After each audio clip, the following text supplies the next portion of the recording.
Take a look at this. New data shedding a light on the failures of New York's high-tax progressive policies that have driven high earners from the state. But Governor Kathy Hochul seems to have an all-too-familiar answer to blame that on. Back then, big driver of people leaving, and you could draw a through line from when the Donald Trump administration and Congress got rid of the state and local tax deduction. All of a sudden, everybody in New York paid higher taxes, so it got more expensive to be here just with the signing of that law. 2017, 2019, those were the years when people started the out-migration of businesses and individuals. And then what happens in 2020? Gets slammed with the pandemic.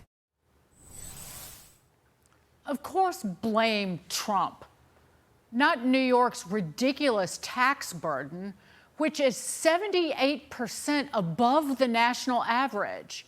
The SALT deduction doesn't hit millionaires the way that would cause them to leave New York long before President Trump or COVID entered the picture. A Citizens Budget Commission study found the state's share of the nation's millionaires fell from 12.7% in 2010 to 8.7% in 2022. But does anybody remember that same year when Laffy Kathy had this to say?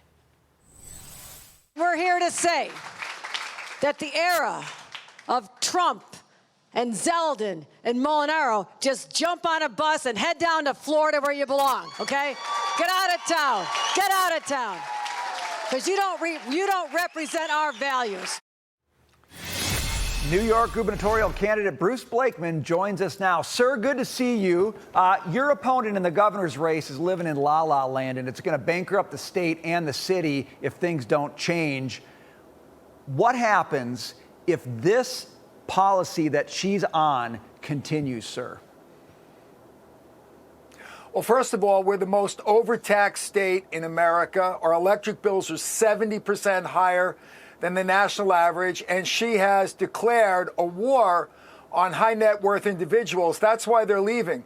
And when high net worth individuals leave a state, they take with them tax revenue, so the burden will fall on the middle class, and they take away business, which will hurt carpenters, electricians, plumbers, waiters, waitresses, bartenders, dog walkers. So it has a ripple effect, and it hurts the whole economy, especially the middle class. It is a policy that is absolutely insane when other states like Texas, Florida, North Carolina, South Carolina, Arizona are trying to woo these high net worth individuals into their state because of the jobs and the economic development they bring. Kathy Hochul chased them all out, and then ridiculously, she begged them to come back without changing any of her stupid policies. That ends on day one when I become governor. But you raised the issue. So New York lost about $11 billion in tax revenue because of this exodus of millionaires. What has that woman done to try and woo back people into this state? Because just 4 years ago, she was saying, you don't represent our values, get gone, head south. Well, I meet with people every day who are visiting New York from Florida and Texas who say to me, we will consider moving back to New York when you become governor, because we know that you will cut taxes, you will cut utility bills, and you will welcome high net worth individuals into your state because they create jobs and economic prosperity that is good for the middle class, and it's good for young people who need jobs. They want jobs with good pay and good benefits. That's the kind of economic policies that we need. We are number 50 in economic outlook in the whole United States. It's a national embarrassment that the once great empire state is at the very bottom of economic outlook because young people have decided that this is not a vibrant place, that they want to create a life for themselves with good jobs and good benefits. That will change when I become governor. I will cut taxes, cut utility bills, and welcome these high net worth individuals back and welcome business back to New York. We will be open for business. All right, let's talk about business a little bit more. Bruce, you say Mamdani's city-run grocery store plan is in violation of a 150-year-old law in the New York Constitution. So is the Constitution going to save this city from socialized groceries? How does that work?